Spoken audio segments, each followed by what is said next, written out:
Halo semuanya, dan selamat datang di paparan sejarah kita kali ini.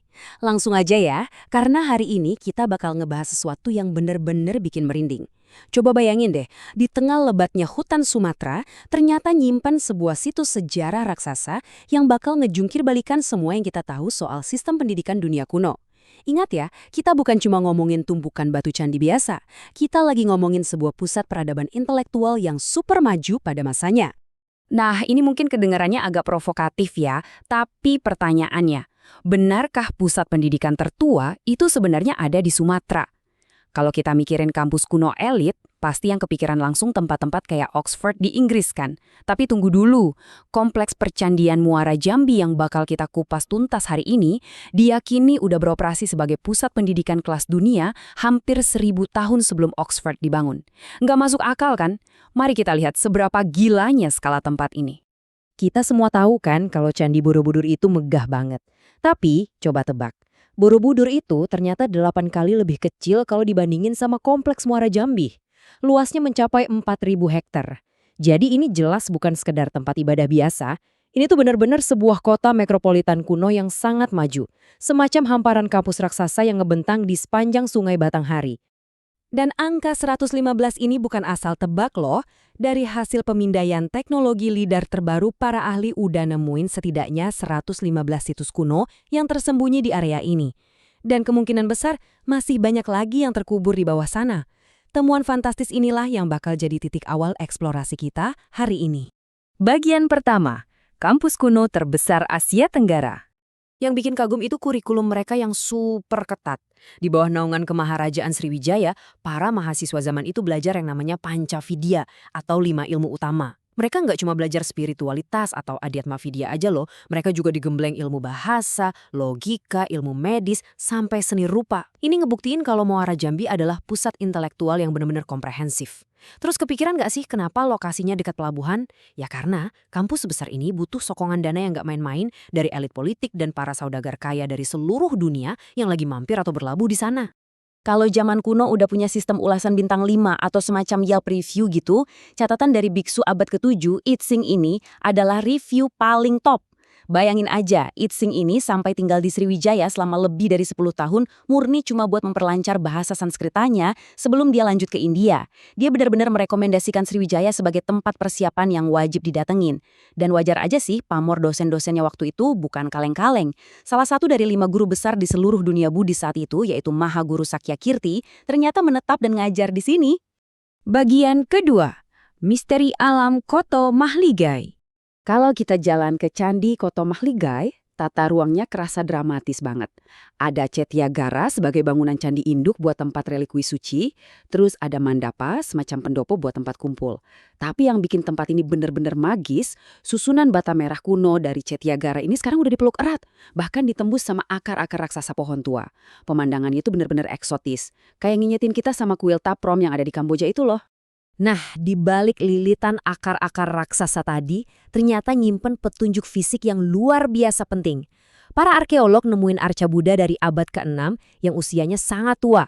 Terus ada tiang bangunan dari abad ke-13 yang uniknya, walau udah jadi arang, paku-pakunya masih nempel.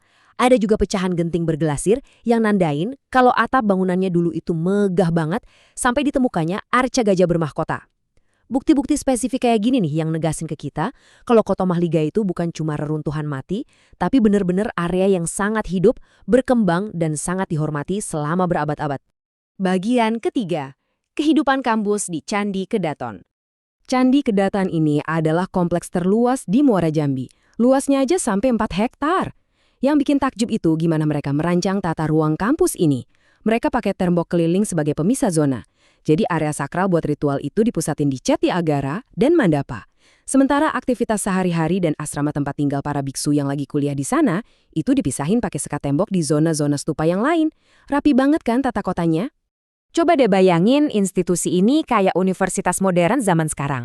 Ada ribuan biksu yang full-time belajar dan beribadah di sini. Mereka nggak kerja, murni cuma nuntut ilmu. Nah, otomatis mereka butuh makan dong. Dan tebak apa yang ditemuin? Panci atau belanga memasak berukuran raksasa.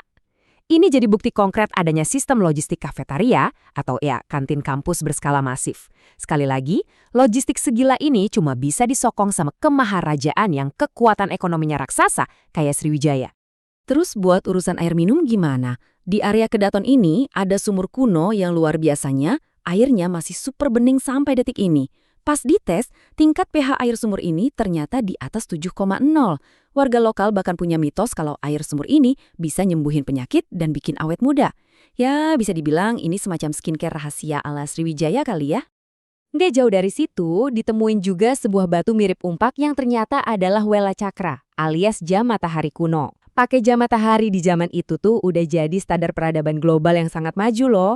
Itsing sendiri sempat nyatet karena dia sering banget ngamatin Wela Cakra di sini. Dia sadar ada satu fenomena unik.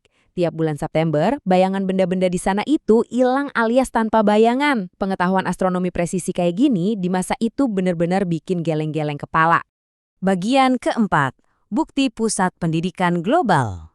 Umumnya kan arca penjaga pintu atau duara pala, khususnya yang di Jawa, itu wajahnya dibikin serem, bertaring, pokoknya niatnya buat nakut-nakutin lah. Tapi uniknya, di Candi Gedung I, Muara Jambi ini, ditemuin arca duara pala yang wajahnya lumayan tampan dan malah tersenyum ramah. Dan ada misteri yang merinding dikit nih. Pas arca ini digali dari tanah dalam posisi tengkurap, tiba-tiba kecium aroma bunga melati yang menyengat banget. Tapi anehnya, begitu arcanya berhasil diangkat ke permukaan, wanginya langsung hilang gitu aja. Wah, bener-bener sebuah temuan yang ngasih kesan magis sekaligus bikin penasaran ya. Kalau kita butuh bukti kalau kampus ini benar-benar pusat pendidikan internasional, lihat aja dari artefak yang ditinggalin. Ada urutan keramik impor dari berbagai dinasti raksasa Tiongkok, mulai dari dinasti Song di abad ke-10, lanjut ke dinasti Yuan, sampai dinasti Ming di abad ke-17. Belum lagi ada pecahan kaca kuno dari India. Jadi kebayang ya, peradaban-peradaban besar dunia tuh seolah kumpul dan nongkrong bareng di Candi Gedong Ichen ini selama berabad-abad. Ini bukti nyata betapa sibuknya arus pertukaran budaya dan intelektual internasional di sana. Interaksi mereka nggak cuma sama bangsa luar aja loh, tapi juga sama tetangga dekat di Jawa. Gini, secara umum, candi-candi di Muara Jambi itu dibikin dari bata merah, sudutnya tajam-tajam, dan ornamennya minimalis banget. Tapi makara megah yang ditemuin di Candi Kedaton ini beda sendiri. Dia dibikin dari batu andesit, ukirannya super detail khas gaya Medang. Dan bahkan ada ukiran aksara kuadrat Jawa kuno yang bacanya Empu Kusuma.